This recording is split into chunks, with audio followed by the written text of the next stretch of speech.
ನಮಸ್ಕಾರ. ಎರಡನೇ ಏಕದಿನ ಪಂದ್ಯದಲ್ಲಿಯೂ ಹೀನಾಯ ಸೋಲು ಕಂಡಿತು ಇಂಗ್ಲೆಂಡ್ ಪಡೆ. ಬಳಿಕ ಕೋಪಗೊಂಡರು ಆಂಗ್ಲ ದಿಗ್ಗಜರು. ನಂತರ ನೀಡಿದರು ದೊಡ್ಡ ಹೇಳಿಕೆ.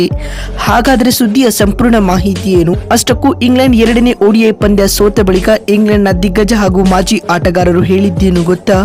ಹೀಗೆ ಇದರೆಲ್ಲದರ ಬಗ್ಗೆ ಈ ವಿಡಿಯೋದಲ್ಲಿ ಸಂಪೂರ್ಣವಾಗಿ ತಿಳಿಸ್ಕೊಡ್ತಾ ಹೋಗ್ತೀನಿ. ಆದ್ದರಿಂದ ದಯವಿಟ್ಟು ಈ ವಿಡಿಯೋವನ್ನ ಕೊನೆವರೆಗೂ ನೋಡಿ. ಆದರೆ ಅದಕ್ಕಿಂತಲೂ ಮುನ್ನ ಯಾರನ್ನು ನಮ್ಮ ಚಾನೆಲ್ಗೆ ಸಬ್ಸ್ಕ್ರೈಬ್ ಮಾಡಿಲ್ವೋ ಸೊ ದಯವಿಟ್ಟು ಈ ಕೂಡಲೇ ನಮ್ಮ ಚಾನೆಲ್ಗೊಂದು ಸಬ್ಸ್ಕ್ರೈಬ್ ಮಾಡಿ. ಹೌದು, ಸದ್ಯ ನಿಮಗೆಲ್ಲ ಗೊತ್ತಿರುವಂತೆ ಭಾರತ ಮತ್ತು ಇಂಗ್ಲೆಂಡ್ ನಡುವೆ 3 ಪಂದ್ಯಗಳ ಏಕದಿನ ಸರಣಿ ನಡೆಯುತ್ತಿದೆ. ಈಗಾಗಲೇ ಸರಣಿಯ ಮೊದಲ 2 ಪಂದ್ಯಗಳು ಮುಕ್ತಾಯಗೊಂಡಿದ್ದು 2 ಪಂದ್ಯಗಳನ್ನು ಟೀಂ ಇಂಡಿಯಾ ಭರ್ಜರಿಯಾಗಿ ಗೆದ್ದುಕೊಂಡಿದೆ. ನಾಗ್ಪುರದಲ್ಲಿ ನಡೆದ ಮೊದಲ ಏಕದಿನ ಪಂದ್ಯವನ್ನು 4 ವಿಕೆಟ್ಗಳಿಂದ ಗೆದ್ದುಕೊಂಡಿದ್ದ ಟೀಂ ಇಂಡಿಯಾ ಇದೀಗ ಕಟಕ್ನಲ್ಲಿ ನಡೆದ ದ್ವಿತೀಯ ಪಂದ್ಯದಲ್ಲಿಯೂ 4 ವಿಕೆಟ್ಗಳ ವಿಕ್ಟರಿ ಕಾಣುವ ಮೂಲಕ ಸರಣಿಯನ್ನ 2-0 ಅಂತರದಿಂದ ಗೆದ್ದುಕೊಂಡಿದೆ. ಸ್ನೇಹಿತರೆ, ಕಟಕ್ ಅಂಗಳದಲ್ಲಿ ನಡೆದ ಈ ಒಂದು ಪಂದ್ಯದಲ್ಲಿ ಟಾಸ್ ಗೆದ್ದು ಮೊದಲು ಬ್ಯಾಟಿಂಗ್ ಮಾಡಿದ ಇಂಗ್ಲೆಂಡ್ ತಂಡವು ಜೋ ರೂಟ್ ಮತ್ತು ಬೆನ್ ಡಕೆಟ್ ಹಾಗೂ ಲಿಯಾಮ್ ಲಿವಿಂಗ್ಸ್ಟನ್ ಅವರ ಆಕರ್ಷಕ ಆಟದ ನೆರವಿನಿಂದಾಗಿ 49.5 ಓವರ್ಗಳಲ್ಲಿ 304 ರನ್ ಕಲೆ ಹಾಕಿ ಆಲ್ಔಟ್ ಆಗಿತ್ತು. ತಂಡದ ಪರ ಅನುಭವಿ ಆಟಗಾರ ಜೋ ರೂಟ್ 69 ರನ್ ಕಲೆ ಹಾಕಿ ಟಾಪ್ ಸ್ಕೋರರ್ ಎನಿಸಿಕೊಂಡರು ಮತ್ತು ಟೀಂ ಇಂಡಿಯಾ ತಂಡದ ಪರ ಜಡೇಜಾ 3 ವಿಕೆಟ್ ಪಡೆದುಕೊಂಡರು.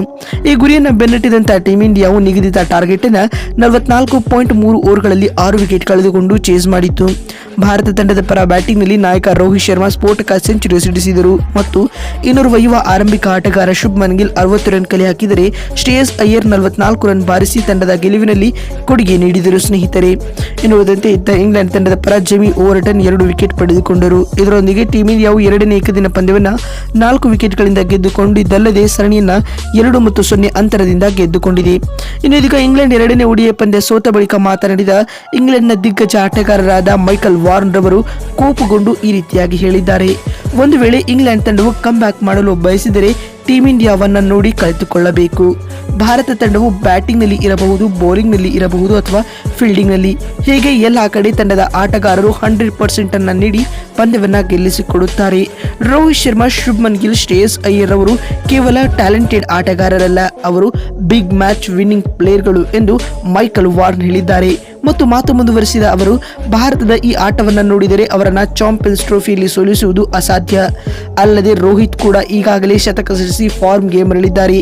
ಇಫ್ ಇನ್ ಕೇಸ್ ಕೊಹ್ಲಿ ಕೂಡ ಫಾರ್ಮ್ ಗೇಮ್ ಮರಳಿದರೆ ಟೀಂ ಇಂಡಿಯಾವು ಅತ್ಯಂತ ಅಪಾಯಕಾರಿ ತಂಡವಾಗಿ ಕಾಣಿಸಿಕೊಳ್ಳಲಿದೆ ಎಂದು ಮೈಕಲ್ ವಾರ್ನ್ ಹೇಳಿದ್ದಾರೆ.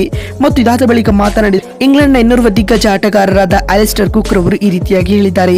ನಮ್ಮ ಇಂಗ್ಲೆಂಡ್ ತಂಡದಲ್ಲಿ ಗೆಲ್ಲಬೇಕು ಎನ್ನುವ ಒಂದು ಸಣ್ಣ ಇಂಟೆಂಟ್ ಕೂಡ ಕಾಣುತ್ತಿಲ್ಲ. ಈಗಾಗಲೇ T20 ಸರಣಿಯನ್ನ ಇವರು ಹೀನಾಯವಾಗಿ ಸೋತಿದ್ದರು. ಇದೀಗ ಏಕದಿನ ಸೀರೀಸ್ನಲ್ಲಿಯೂ ಅವರದ್ದು ಅದೇ ಹಣೆ ಬರವಾಗಿದೆ ಎಂದು ಅಲಿಸ್ಟರ್ ಕುಕ್ ಹೇಳಿದ್ದಾರೆ. ಮತ್ತು ಮಾತು ಮುಂದುವರೆಸಿದ ಅವರು, 300ಕ್ಕೂ ಅಧಿಕ ರನ್ಗಳ ಟಾರ್ಗೆಟ್ ನೀಡಿದರೂ ಕೂಡ ತಂಡದ ಬೌಲರ್ಗಳು ಇದನ್ನ ಡಿಫೆಂಡ್ ಮಾಡಿಕೊಳ್ಳುತ್ತಿಲ್ಲ. ಇದರಿಂದಾಗಿ ಗೊತ್ತಾಗುತ್ತದೆ ಇವರಲ್ಲಿ ಎಷ್ಟು ಆತ್ಮಸ್ಥೈರ್ಯವಿದೆ. ಇಂತಹ ತಂಡ ಚಾಂಪಿಯನ್ಸ್ ಟ್ರೋಫಿ ಗೆಲ್ಲಲು ಹೇಗೆ ಸಾಧ್ಯ ಎಂದು ಅಲಿಸ್ಟರ್ ಕುಕ್ ಕಿಡಿಕಾರಿದ್ದಾರೆ. ಮತ್ತು ಮಾತು ಮುಂದುವರೆಸಿದ ಅವರು, ರೋಹಿತ್ ಶರ್ಮಾ ಶತಕ ಬಾರಿಸಿದ್ದಾರೆ, ಹಾಗಾಗಿ ಅವರಿಗೆ ಅಭಿನಂದನೆಗಳು. ಟೀಂ ಇಂಡಿಯಾ ಈ ಸರಣಿಯಲ್ಲಿ ಉತ್ತಮ ಕ್ರಿಕೆಟ್ ಆಡಿ ಸರಣಿ ಗೆದ್ದುಕೊಂಡಿದೆ, ಅವರಿಗೂ ಕೂಡ ಅಭಿನಂದನೆಗಳು ಎಂದು ಅಲಿಸ್ಟರ್ ಕುಕ್ ಹೇಳಿದ್ದಾರೆ.